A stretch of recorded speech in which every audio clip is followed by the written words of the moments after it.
I'm Jackie Bowker, Communication Consultant for Strategic Architects, and I'm here with Nigel Smolkishay, our Managing Director. Nice to be here, Jackie. Digital and ICT strategies are becoming vital for government and private organisations to provide the strategic direction required to achieve digital transformation and meet strategic business goals. Strategic Architects specialise in developing digital and ICT strategies and the associated architecture for government and private organisations. One of our key offerings is to run a strategy workshop to enable the development of your digital or ICT strategy. Nige, once strategic architects are engaged, what is the process around the strategy workshops? Yeah, it's a very consultative process. So what we want to do first is talk to the sponsor, we talk to the guiding team and any of those key stakeholders that are necessary, and we basically try to get the guidelines to what we're going to be doing at the strategy workshop. So we look at what sort of digital challenges, what sort of digital opportunities that you might have.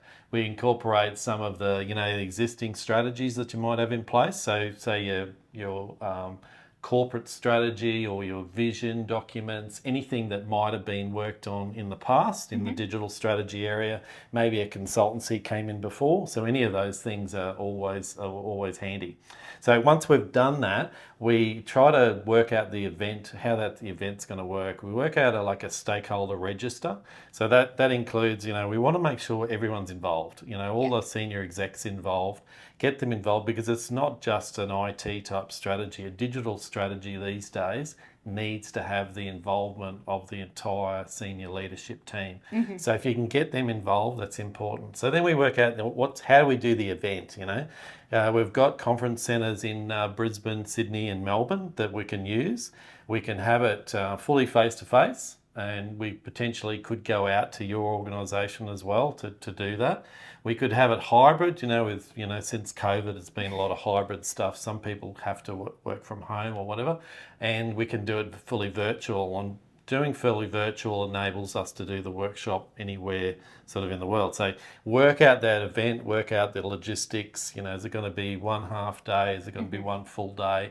And potentially, this is the other thing that we do, is the courses. Potentially we might have to run some basic information about digital transformation beforehand and that strategic architecture methodology. Yep. So once we've got all those logistics sort of worked out, we've got to get the participants ready for the workshop. So prepare them, give them that strategy documents, make sure that they understand, some of the digital challenges, all that stuff that we've been talking to the sponsor and the guiding team about. If we can do that, then we get the prepared participants so that when they arrive on the day, they arrive ready to go, basically, so they're organised. Next step is we look at the digital maturity model, and we look at the digital maturity of the organisation. So for instance, they might not have any digital awareness, they might be down the track a little bit, so we analyse that. We've developed a digital maturity model with the university, and we have that, so it goes 0 to 5, and it includes the big things like people, process, information and technology. So not just technology, we look at all of those different aspects. So a rough guideline about how the maturity is going is the key there. We analyse that maturity of the people that are coming, and make sure that they're going to be prepared, that they know what's going to be involved. And this could potentially be a survey. Send it a survey just to get a little bit extra information. And based on that information, we can sort of organise the event a little bit better. One of the things we do is themes as well. So some key digital themes or digital principles. We'll come up with those. We have a lot from the industry and from best practices, but we also might get some from the sponsor and from the key guiding team. So we work out what those themes would be and really tailor the whole day for what they need to make sure that they're ready and they're keen to do it. So that's the key. And then I guess the other bit is the strategy zone, which you get involved in. Getting people into what we call the strategy zone is critical to workshop success. The strategy zone is the mental state where you can achieve something that's out of the box, so out of the box thinking and clarity of thought to then take a step back and consider the bigger picture. The key to unlocking your potential in the strategy zone lies in understanding how to create and sustain it. I use breathing exercises, including box breathing, where you inhale for 5 counts, hold the breath for 5 counts, exhale for 5 counts, and hold your breath again for 5 counts. This simple but powerful exercise provides a sense of calm to enable focus and visualization capabilities to then draw out your ideas. This also allows attendees to be more accepting of others' opinions, promote conversation, and innovative thought. Once I get us into the zone, can you explain some of the activities that are conducted during the workshop? Yeah, so that zone, yeah, that really does work, Jackie. Like I do it regularly. I did it just before, Yeah. make sure I'm ready to talk. But it does really work, and to get people into that zone is important. So that really does help with the discussions and everything. So once we start the workshop, we really need to make sure that everyone's ready to go. So for instance, yeah, we might have sent out some stuff, but Yep. do they look at it? So we need to make sure that everyone's ready to go. Do a bit of an overview of the digital trends, the opportunities, where we're at with the organisation, and then there's a useful exercise that we do, like a strategy model canvas. It's an update to the old business model canvas that's around. The strategy model canvas is just takes you away from your thoughts for your particular area. Say if you're you're a service desk manager, you're just thinking about problems and everything like that. The strategy model canvas enables you to jump out of that and think about your whole organisation or your government department. So one of the key things there is to look at all the activities that the organisation does. Why are we in business? What are all those activities? We look at things like where does our costs come from, and where do we get our money from? So revenue as well. So if you look at that cost and revenue, then you can get on to the next stage, which is looking at the customer. What's our target customer? What's our associated customer? And what's the partners and stuff that we've got? So we're sort of going through the whole business. Mm-hmm. But then the key one after that is the channels. So in a digital strategy, we're moving to digital channels. If you look at the current channels, say if you're looking at face-to-face and telephone and some use of digital, face-to-face can be problematic. It can cost you $15 per transaction.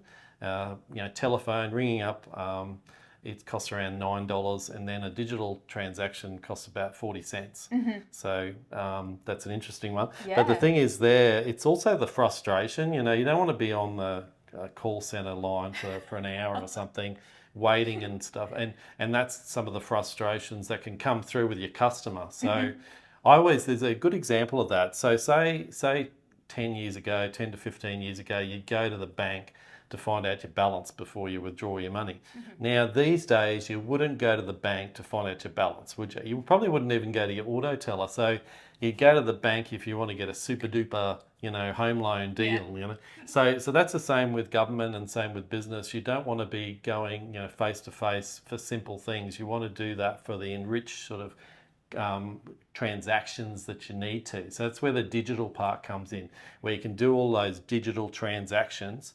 And then face-to-face is still really good, but you have more enriched, sort of more customer-focused engagement that you need, and potentially the 10 to 20% of the people that need that additional support can be given that additional support from that. Mm-hmm. So based on that, the final thing with the strategy model canvas is the value proposition. So why are we in business? And we can write up, a few sentences about why they're in business and get agreement from the group.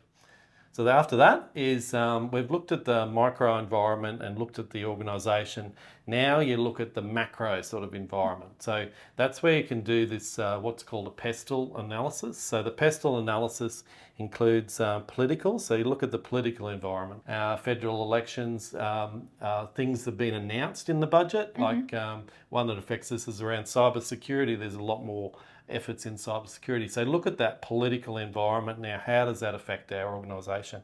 The next one is the economy. So we've got an interest rate decision soon. So the economy as well is dependent on you for your business. So that could impinge on that as well. So how does the economy? That can also include can we get skilled people? Can we get them available? Do we need to search out and have a bit of a runway sort of thing to get to there? So economy is important, social as well. So there's a social environment, and there's a lot of things happening in that social environment that we need to look at.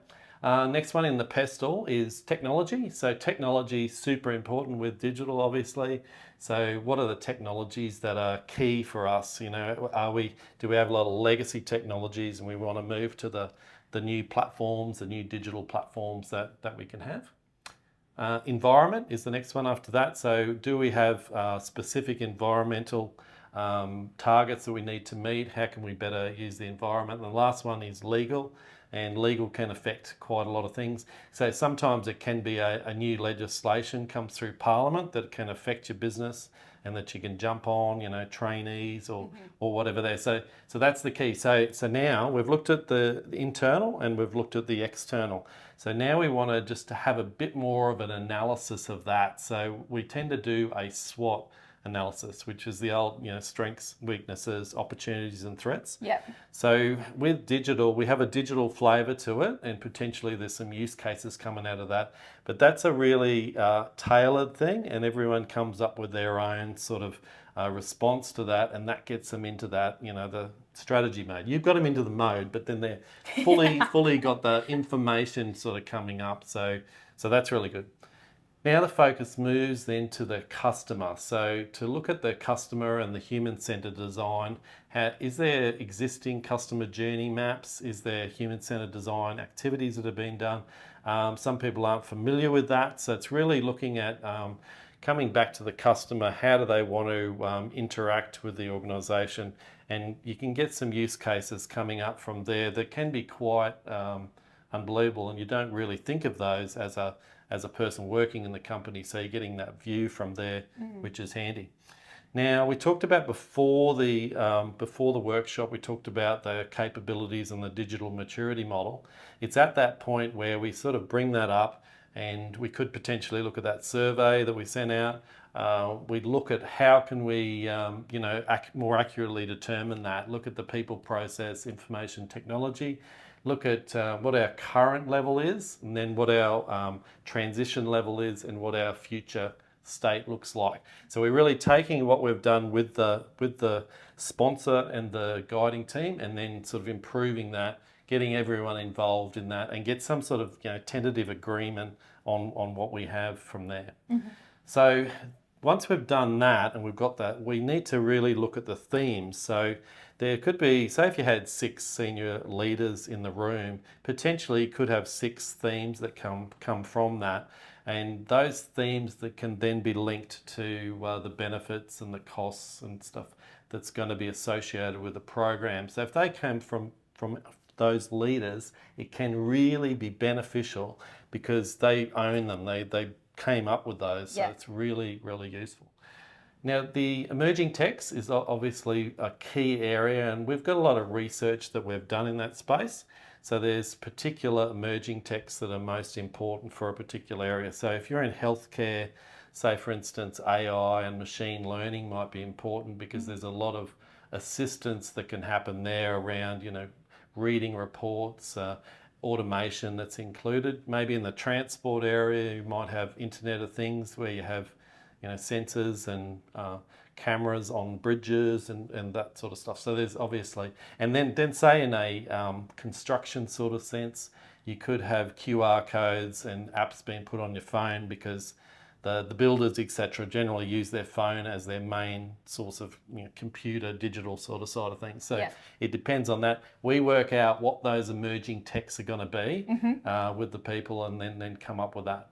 Then towards the end of the workshop is when we come up with some quick wins and some long-term gains. So quick wins. So for instance, say we came up with a technology that might be important, and there could be, say, robotic process automation, for instance. That could be a quick win to have a proof of concept that could run a couple of months and prove that that's a good way to go and a good emerging technology to be expanded across the government or the business. So that's a possibility. Other things could be put on the roadmap. So once we've done those quick wins, those long-term long-term gains, we can really assess how we can go. So that would be the end of the workshop. Thanks, Nige. After the workshop is complete, can you explain what is the process from that point onwards? Well, again, it's up to the customer to assess what we needed to do. But at the very least, we'll come up with all the results from the workshop. We'll be able to put that together in a package and provide that to the sponsor and the guiding team. We also like to come up with a first strategy. So a first strategy and roadmap. So essentially, using our strategic architecture methodology, we'd come up with that strategy and roadmap that they can use and take forward from that point. Now, at that point, it's really a strategy and roadmap that hasn't really been seen by the rest of the organisation, just been seen by the senior leaders. So we can be engaged then to do the next stage of that, and then potentially the architecture and setting up, the business case and everything after that. But it's really up to our agreement with the customer. We can do that strategy workshop within a week or two and be able to deliver that as a final product before we move further. Thanks, Nige. Do you have an example that you could share of a recent workshop that you've had with a client? Yeah, I do. Yeah, we had a recent workshop that went really well and roughly did those stages that we talked about. Yes. And the biggest thing about it, the feedback that we got was the consultation and be able to feel like they were really part of that report. It's really live and really resonated with people. So we ran through that. We used the strategic architecture methodology. We were able to do what I mentioned, the SWOT analysis, the strategy model canvas. We're able to align to the Australian Digital Service Standard. So we're able to go through that Digital Services Standard and really get into that to see where they needed improvement as far as digital. So that was really effective. But the one thing I reckon that was the standout was the ability for the senior leaders to come up with the themes. Yeah. And they really owned that. For instance, there was one theme that the HR director came up with, and that was empower our employees to deliver. So empower our people to deliver was the actual theme. And they were really excited about it, really, really excited because they knew that their staff was, using these old technologies and getting upset with the old technologies, wanting to use the new digital technologies, but not being able to because it wasn't available. They'd been understand there's been reviews and etc. that wasn't working correctly, but they're really keen to be involved and to act. So that was a great theme. That theme was linked to initiatives and with benefits and costs associated with it. So they're able to really take that through, and the program's running now where they're implementing what they wanted to. So that was a really good success. And yeah, it goes back to that consultation, being part of it and being part of the strategy. Thanks, Nige. I can see from that example how important it is to collaborate with the key stakeholders to get their buy-in and their acceptance. It is a good approach and one that makes sense. The strategy doesn't end up on the shelf gathering dust, which we definitely don't want. So strategic architects are a lean group of strategy and architecture professionals that have many years' experience in this space.